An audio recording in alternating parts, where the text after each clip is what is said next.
আর শোন, আমি তো মরেই যাবো, মরে যাওয়ার আগে তোকে আর কয়েকটা কথা কয়া যায়। তোরা তিনটো ভাই মিলামিশা থাকিস, কোনো নিজেদের মধ্যে বিবাদ টিবাদ করিস না। গাদা শাহিন শোন, ওই যে উল্লাপাড়ার স্টেশন রোড ওই সাইডটুকু তুই নিস। আচ্ছা আব্বা।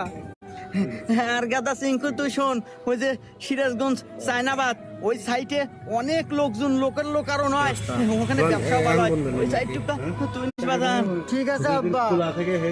বাজান সোহাগ, তুই তো সবচেয়ে ছোট, ওই যে হাটিকুমরুল একটা নতুন ইন্টারচেঞ্জ আছে, অনেক কাস্টমার, খুব চাপ, ওই সাইডটুকু তুই নিস বাজান। কম বেশি আছে বুঝছেন। ঠিক আছে একটা কাপড় বেশি আব্বা, চালানো উঠে তুমি যায়। এনে কোনো টেনশন করো না, তুমি শান্তালে বলে মরো পাঠিয়ে তো। দেবো, আর কি লাগে। বরবার ধরলো। তোর বাপ তো অনেক ভালো মনের মানুষ রে, মরার আগে তিন বেটাক সমান তালের জায়গা তুমি ভাগ করে দিতেছে। এ স্যার চুপ কর, এবি আব্বার মূর্তি কষ্ট দিতেছে, আর কিছু জায়গা তুমি বাক করে দেবো রে। আরে এই জেলার ভিতর বিভিন্ন জায়গায় আব্বা বিক্রি হয়েছে, এই সাইড গুলো আমাকে বাক করে দিতেছে।